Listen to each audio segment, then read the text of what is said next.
I'd like to start with actually giving you a little questionnaire. So basically, one second. Oh, no, not that one. Can you see? Absolutely. Absolutely, okay. So, obviously, first of all, my name is Lelde. So I'm going to be the first speaker today, and I will explain you a little bit more about technology. And as Armand's already said, why are we here? So, I mean, I would like to start telling you a little bit about myself and why am I here today. So basically, I've been following this project, Skyway, of course. That's why we are here for like 1 year now. And it's been very exciting. And my background has nothing to do with technology, which is a bit paradox. But I have a film background, so in film studies. And why I joined this project, because I have noticed that when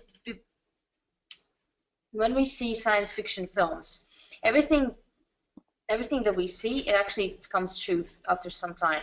I'm sure you can somehow agree with me on this.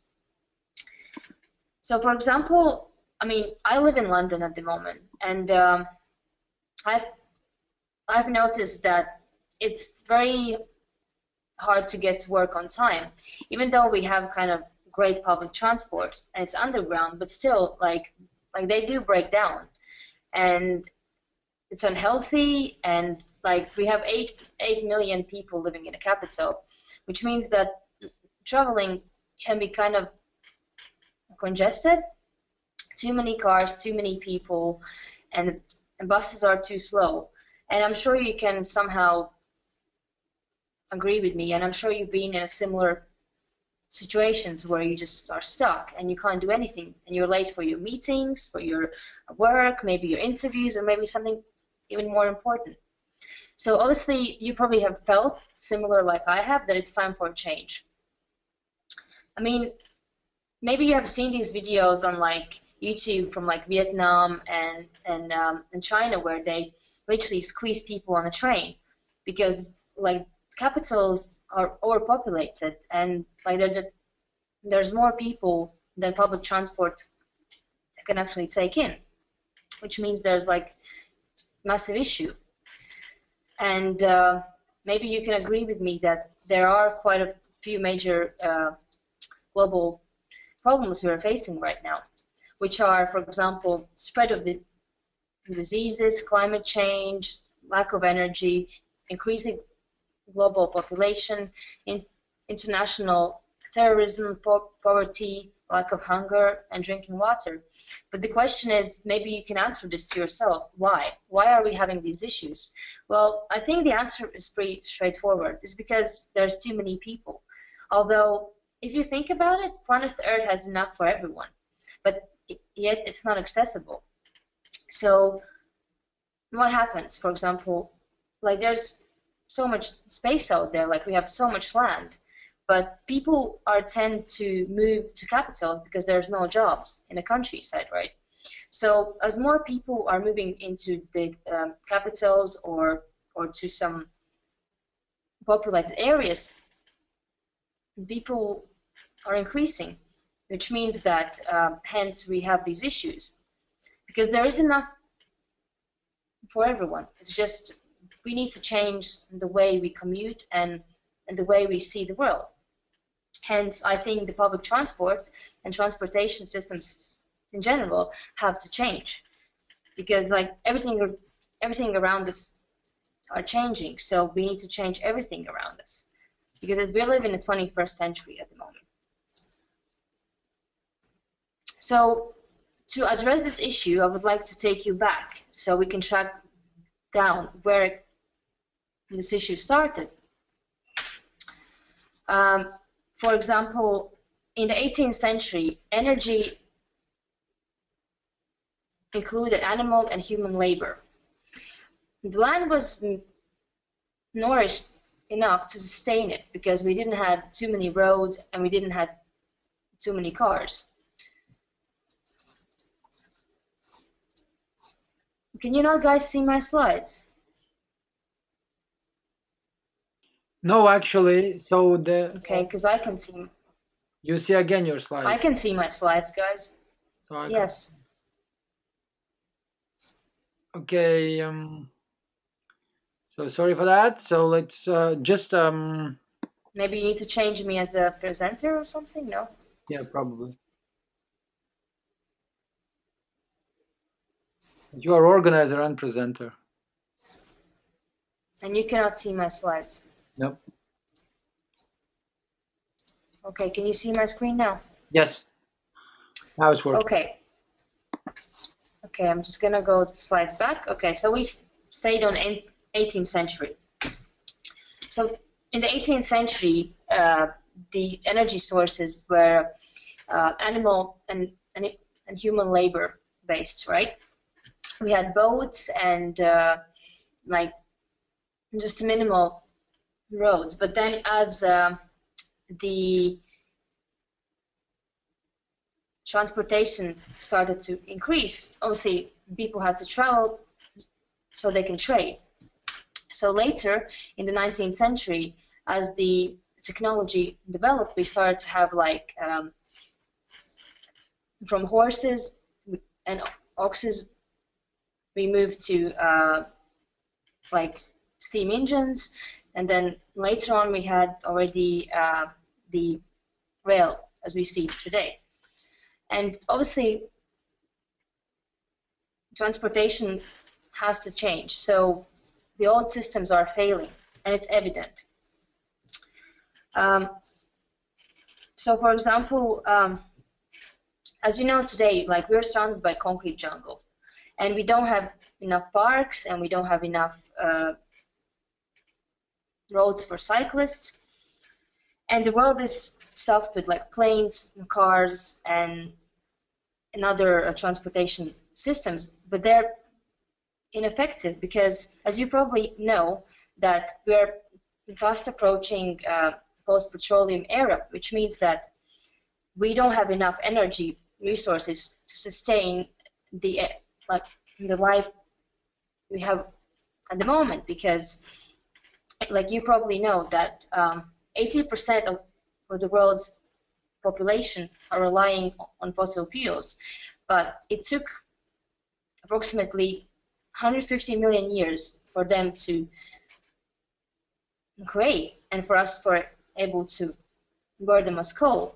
But for us, it took only a couple of hundreds to just burn it down, which means that if the energy sources are changing, we have to change the way we think and the way we commute and transport cargoes, cars, planes, etc. And obviously, it's all about being green, because to be fair, like, okay, you're gonna say that there are a lot of inventions, a lot of technologies, and the world is slowly changing. It's true, but from my research, obviously you can do your homework yourselves. You don't have to listen to everything I say, but what I have noticed that the technology is becoming smarter. Doesn't mean it becomes greener, because it's all about being green, and it's all about saving planet. Because if we harm the environment, in the end of the day, we're harming ourselves. So, but someone already knew this a few decades ago, and this someone is Professor Anatoly Yunitsky. He is the CEO of the Skyway, scientist, inventor, and businessman. He is an author and chief designer of string technology, director of 2 projects of the United Nations Organization, member of the USSR Cosmonautic Federation, author over 114 inventions, books, and over 200 scientific papers. Obviously, you can check this all on his website.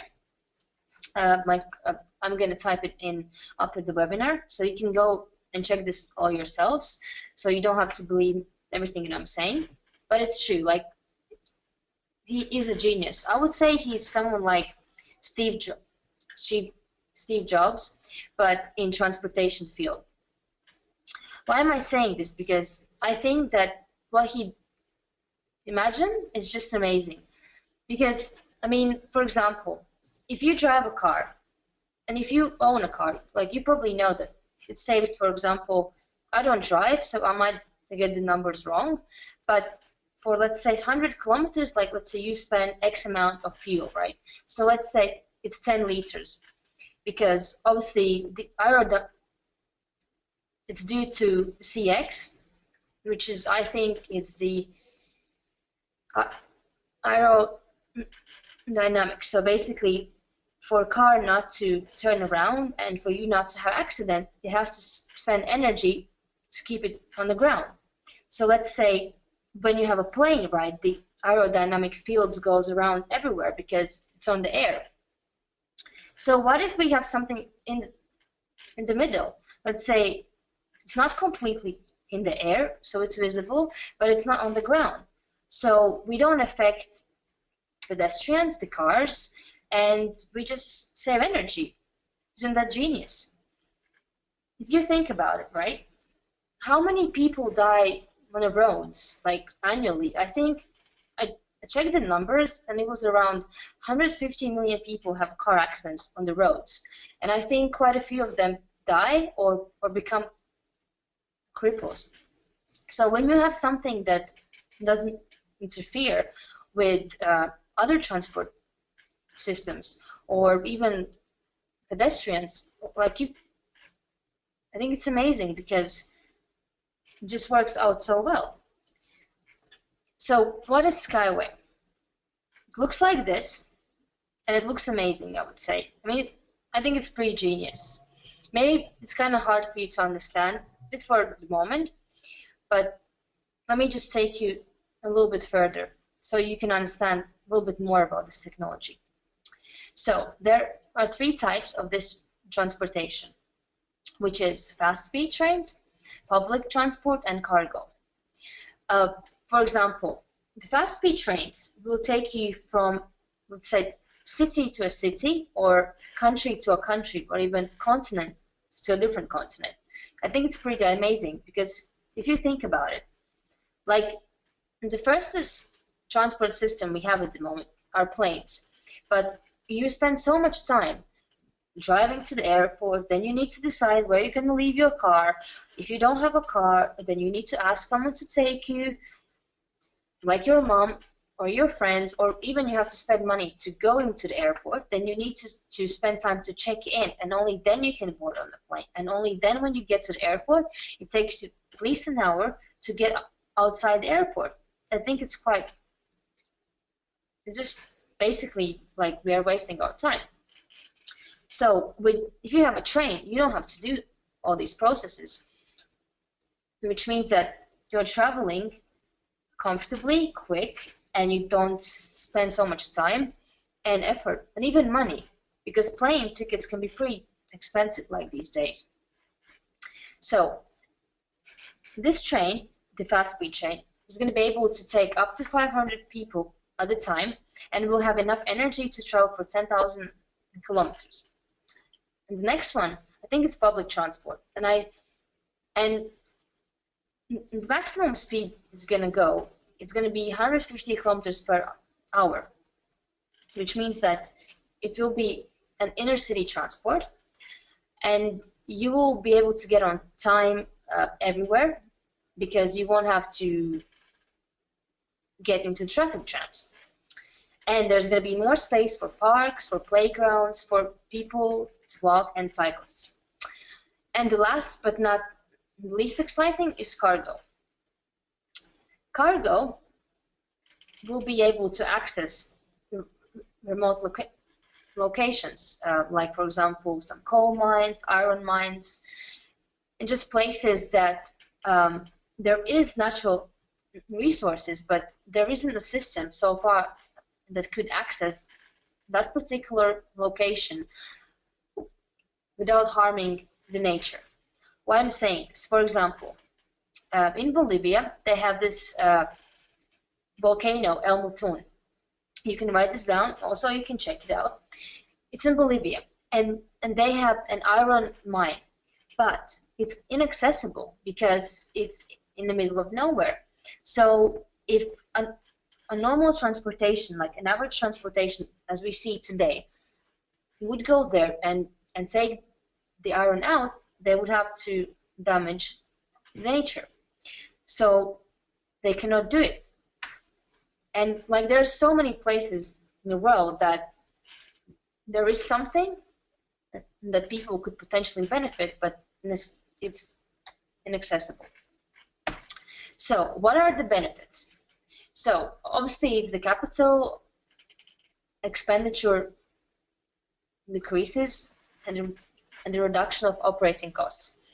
As I already mentioned, access to new and remote territories, islands, mountains, and seashells. Reduction of repair and work costs. And if we can compare, maybe you can see, I'm going to take this a little bit off, but as you can see here, if you compare Skyway to, I don't know, like aircrafts and magnetic levitation trains that, for example, Japan and China has, or just like the TGV in France, which is the high-speed rail. It actually, Skyway saves a hell of a lot more money. Why am I saying this? Because I'm not going into numbers too deep, but if you think about how much money people spend on like irrelevant things, for example, now in London, governments are willing to put in infrastructure by 2020 £4 billion. But what they're doing, like they're just gonna upgrade the already existing systems, and that's highly ineffective because if you imagine how many people are in crisis in the world and someone is just spending useless money onto improving something that should be just changed instead of, I don't know, improved, I think it's kind of BS a little bit, to be fair. So, and also at the beginning, obviously you probably are thinking, but how this is going to work if it's green, because you're going to still use fuel. Yes, you will use still fuel, but just for the first stage. And after some time, we're going to be able to switch to wind and solar power. And just to maybe give you a small example of why it's highly effective and how it's going to save energy, I can just give you like an example. Imagine in your house right now, you have the world's fastest car, which is Bugatti Veyron. Bugatti Veyron potentially can take up to 432 kilometers per hour, but it spends a hell of a lot of energy because of the friction, as I explained you before. And actually, Unitsky has calculated that if you compare Skyway with Bugatti Veyron, which is the world's fastest car at the moment, you save exactly 12 times more energy. I think it's pretty amazing, but you can still go with the same speed and you can go anywhere really. And why I love this project also is that for me, I don't like to live in the capital because it's full of smoke. There's too many people here. It's just hard to breathe and it's hectic and there's too many people. I'm sure you've been in a city that instead of making you happy, it makes you anxious because you just feel confused and you don't feel happy because it's just too much of everything.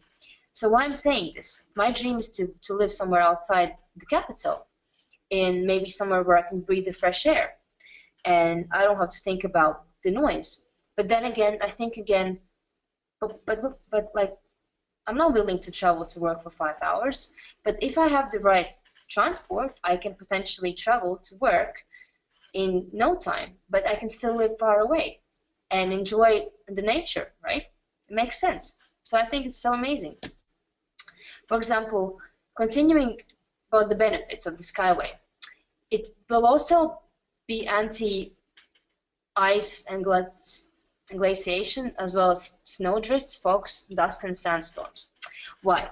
Because you probably know that in those places in the world where they have earthquakes, houses are built on anti-levitation structures, so when the earthquake hits, it doesn't break down the house. So here we can have very similar structure, but that's another story for like a different webinar, so stay tuned if you want to know more about this matter, because I think it's pretty exciting. Yeah, so I mean, if you imagine, I don't know, like here in England, if there's a snow, which is like 2 centimeters, which is not actually snow, then the normal rail does stop working, so people don't get to work. So if you have something that could be lifted up, imagine what it could possibly do. I don't know, maybe you have come across this, but this is Masdar. Masdar is in Dubai. Why am I showing this to you? It's because I think it's pretty cool what they have done with the income they have generated from oil. So all the money like they generated from oil business, they put into the city. So this is Masdar, and it's built on the concept called One Planet Living. You can write this down also because I think it's pretty exciting. What they have done, they made like the world's first post-petroleum city, and it's 100% safe, self-sustainable, which means that all the energy comes from solar panels. And if they're doing that, even though they're always being way up front us, but you have to think about in their country, it was just sand, so they built it all from scratch. So if they're getting ready for something like this, which is post-oil era, I think it's kind of like a call for us to wake up also and just change the way we travel and change like the mindset, how we think about energy and what is energy. Energy potentially is ability to do work. But if we're not going to think about saving energy now, then, well, technically we won't sustain. Because has been research done that we're spending 30% more energy annually than actually Earth can reproduce, which means that we need to change the way we gain energy and the resources, right? It makes sense. And there's also research done. If everyone would live like an average American, by 2020, we would need 5 planets to sustain the life we have today. So we Europeans are a bit more modest, but still, I think it's a call for us to kind of change the way we see the world. And, well, here's a quote. You never change things by fighting the existing reality, but to change something, build a new model that makes the existing model obsolete. Buckminster Fuller is an entrepreneur and philanthropist. What he's saying here is that basically people should stop upgrading things. We just have to change the things they are completely. So yeah, I mean, if you want to sustain like the life we see on Earth today, I think we need to kind of change the way we travel, because look, technology is everything, but the most, I think, energy taking devices are transportation, because we always have to move around. Everything is about movement. And I know it maybe sounds a bit crazy, but Peter Diamandis, I'm a huge fan of him. You can write his name down also. He's a great entrepreneur. What he said that basically the day before something is a breakthrough, it's a crazy idea. It sounds a bit crazy, but everything that at some point sounded crazy made it, and it changed the world. So now I would like to move you on to my colleague Mila. She will tell you a little bit more about what this all is about. So Mila, on to you. Thank you, Elda. If you can pass me a screen so I can share with the rest of the people. Okay, I'm just gonna change you as a presenter. 1 second. Yep. Can you share your screen now? Yeah. Okay. Can you see my screen? Yep. Yes, we do. Okay. You just need to maximize it. Can you see me as well?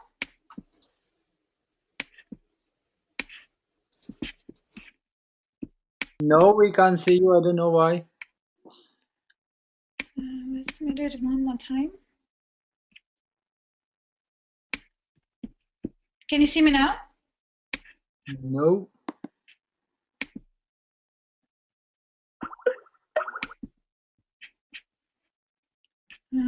Right, it says that people can see me.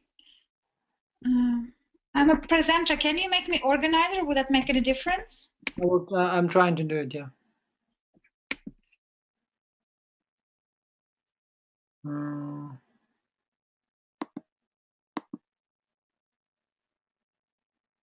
So can you try now?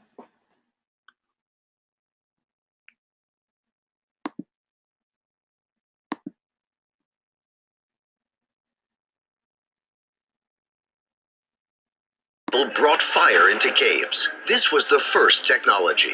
Our ancestors began to heat up their dwellings with fire and cook meat on coals. Many of them didn't live to the age of 20 and died from lung cancer. The air in the caves was filled with unbearable smog. What has changed since then? Mankind has improved technologically, and the number of fires has increased considerably.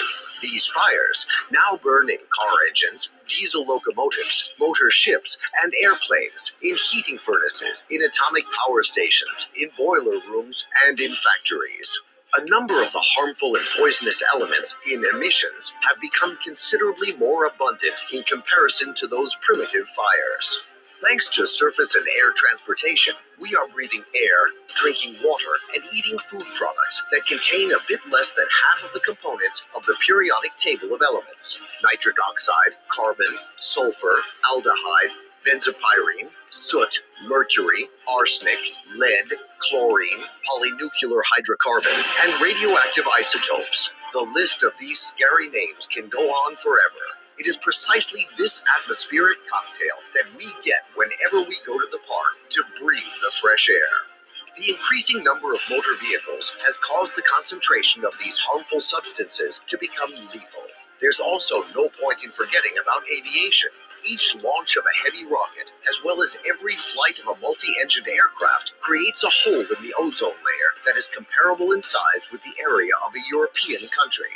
By the end of the century, transportation will have the capability of killing more than 150 million people in accidents and disasters, and causing over 1.5 billion people to become invalids and cripples.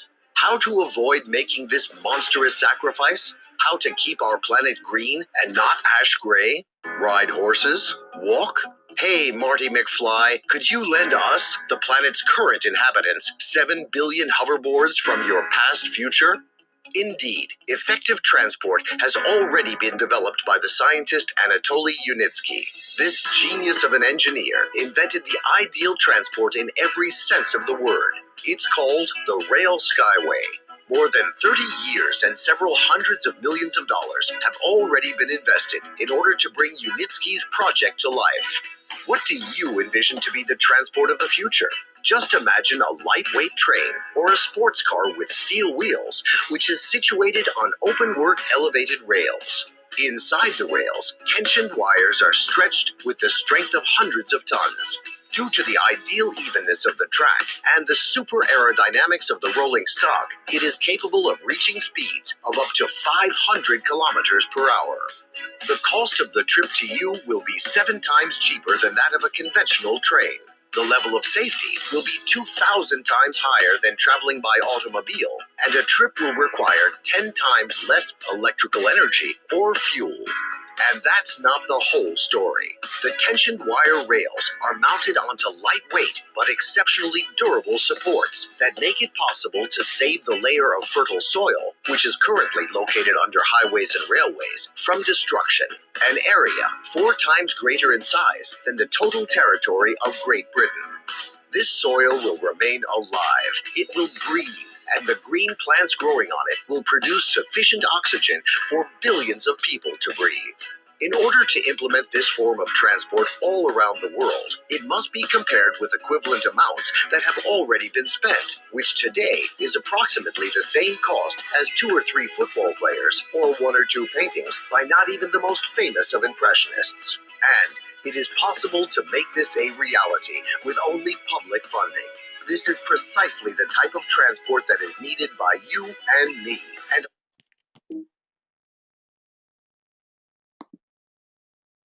Okay, guys, so I hope Mila is back.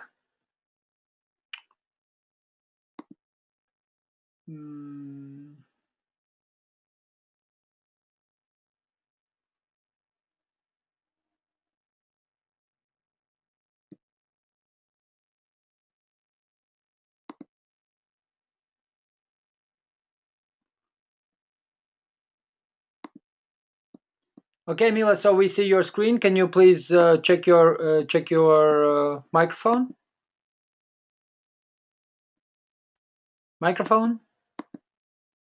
Can you hear me? Yes? Cool. Can you hear me? Yes. Excellent. I hear And you. can you see my screen as well? Yes, we see your screen as well. So perfect. We Perfect. can continue. Yeah, I'm very sorry for the slight delay. Just restarted my webinar room, and then hopefully everything's going to be fine from now on. Let's begin. I will talk about investment and capitalization part, but before doing this, I also introduce myself.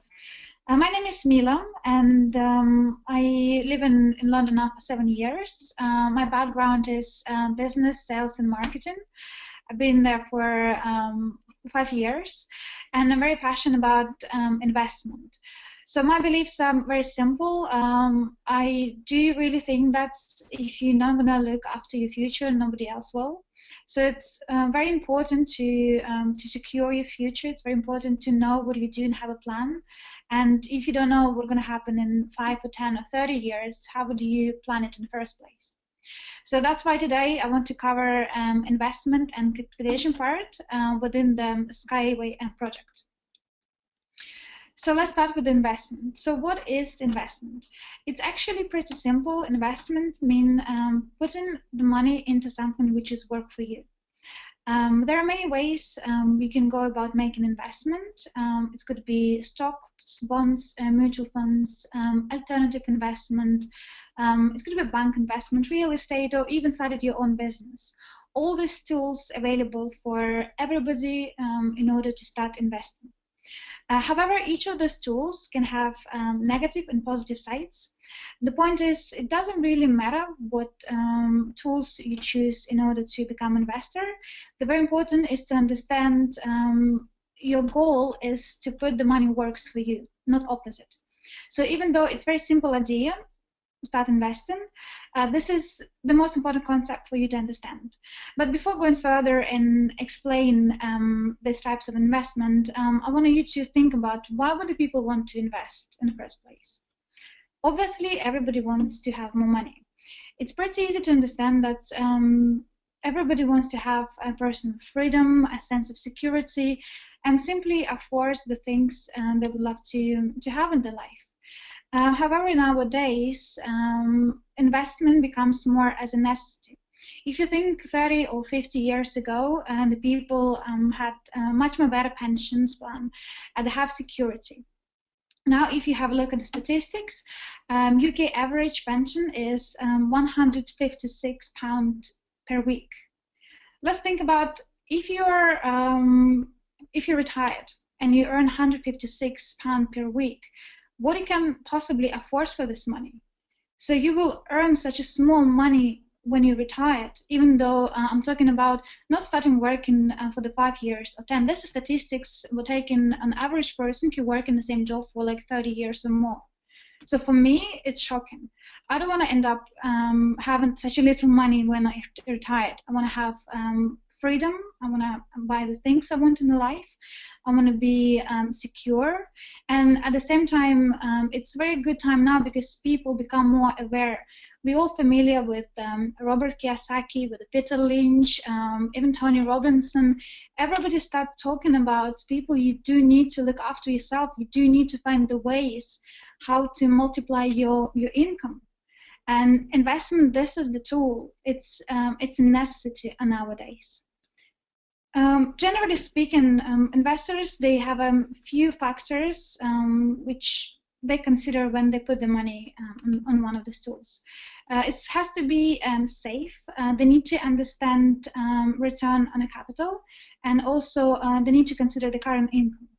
Of course, 75 years old lady would invest less than a 35 years old businessman with his salary at 30K plus.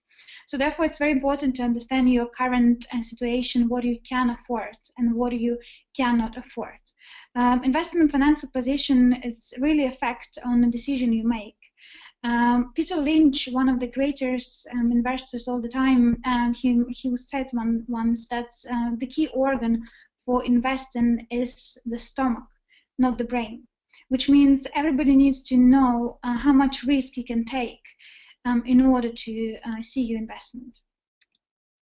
I already mentioned that there are many ways to invest the money. Of course, to decide which investment vehicles to use, you need to know a little bit about every single tool. But today, on today's webinar, I don't want to go a bit more detail. I just wanted to give you, I guess, the main picture, why we need to invest and so on. So as you can see from the screen, I will talk about the investments which are on the right-hand side.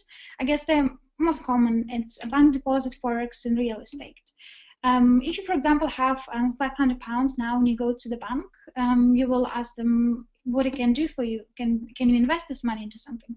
More likely, they will come with an ISA account, which is something around 4%, 4 to 12%, depends what terms and conditions you have. Some of them, they could be locked accounts, some of them can be open account. So this is all what you're going to get.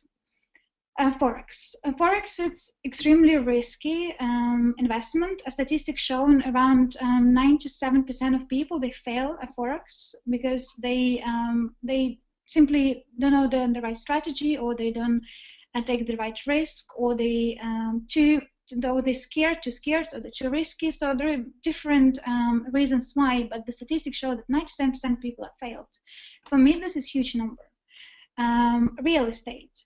Of course, you cannot start the real estate business until you have some lump sum, or you have other investors who love to invest. So therefore, living here in London, for example, real estate is a very popular business, but at the same time, you also need to understand what strategy to use, what property to buy, what statistics to use, and etc. So therefore, each of these tools has, as I said before, on pluses and minuses. Let's talk about Skyway investment. We choose for investment crowdfunding, which means it's equity-based investing, which means that users, or us, people, crowd, we invest in a business and we receive shares in return. So investors, they become shareholders of the business and they can benefit from its dividends and from its profit. We're all familiar with these companies. For example, Boeing. From 1975 to 1995, the stock price has increased from $1.64 to $67, which is 40 times greater. Similar with Microsoft. From 1985 to 1995, the stock price has increased from $1.93 to $19.50. It's 46.8 times greater. So this is you're gonna say it's very nice stories, but we are now Microsoft already established company, Boeing as well. So this is the thing. There are such lots of companies exist. Not everybody will provide you such a great return, but if you do your research, if you know the niche market, then you would be able to make the right choices. if you ask the people who invested in a time when the Microsoft exists or Coca-Cola, they're probably going to tell you that, well, they didn't even know about these companies. They consider this as a risky investment. Maybe somebody advised them, or maybe they had a friend or family who advised them to invest. But on that time, because company was established, it also was a risky investment, right?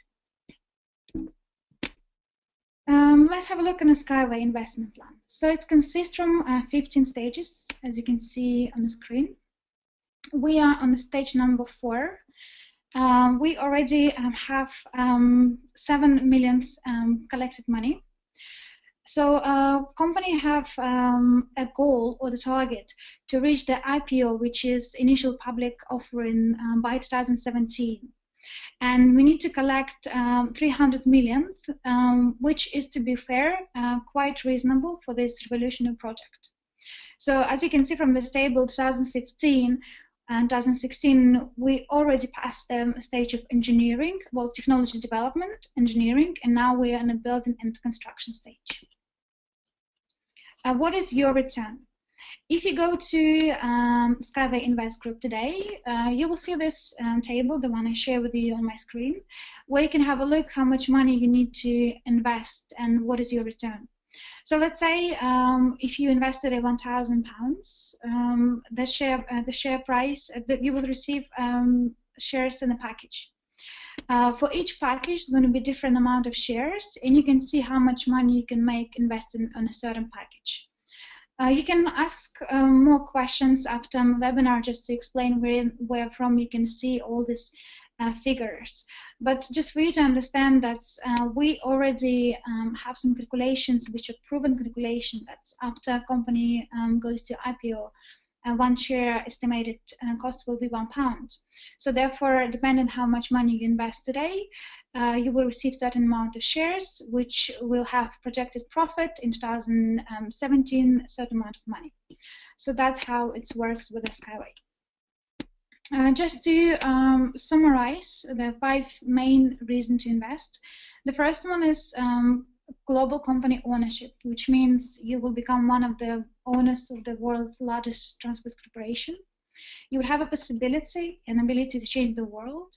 As my colleague Lauda said, there is lots of problems exist and not nowadays, and therefore this company will help you and will help everybody. Will help the world to change to the better place. Intellectual property rights. The company owns exclusive rights to technology, and cost of this technology is 250 billion, according to the independent experts.